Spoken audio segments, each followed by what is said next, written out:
to show you the tools for stone carving first, and then we'll take a look at how each are actually used in demonstration. So the first thing that every stone carver needs is a hammer. This example is a 2-pound hammer. It's 2 pounds of steel for the head of the hammer. You want a heavy hammer so that the weight of the hammer does all the work. The first chisel that you would use is called a point. This is an example of a point.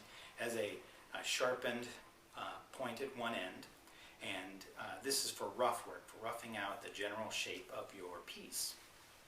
The next step would be to use the claw or tooth chisel to refine that rough shape that you've blocked out with the point. So this particular example has 3 teeth, and when this is used, it will create raised ridges of material. The next step would be to remove those raised ridges with a flat chisel. Here's an example of a flat chisel. Once all of the ridges from the claw or tooth chisel have been removed, you would refine that shape with a rasp and also a riffler. And these are like files. And then the final smoothing would be done with a variety of grades of sandpaper, and then final polish would be done with boric acid. So the first tool I want to demonstrate is the point. So rough out shapes with the point, and here's just an example of how this would work. Kind of have to cross-hatch your marks to remove the amount of material that you want to remove. You kind of get, with experience, you learn how to angle those cross hatches so that you remove just the piece that you want to remove. You don't want to end up chipping off something that will become the tip of your nose. The next tool that I want to demonstrate is the claw or the tooth chisel. This one has 3 teeth, and it would be the next stage after using the point to rough out a shape. Then you use the tooth chisel to begin to refine that shape. The next step would be to use the flat chisel to smooth out all the ridges caused by the claw or the tooth chisel.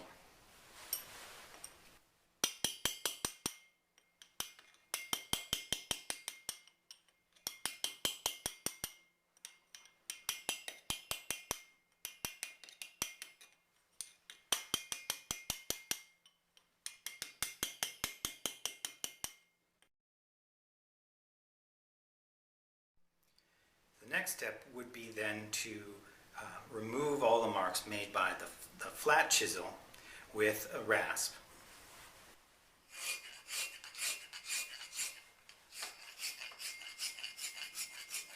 Quite a bit of the finished detail is actually done in this stage. This is the riffler, which has, this particular one has a flattened side, much like the rasp, and then a curved rounded side with a point, which allows you to get into fine details and really work on removing the striations created by the variety of chisels we've used before. So just to demonstrate this, get in, start removing just a little bit of material.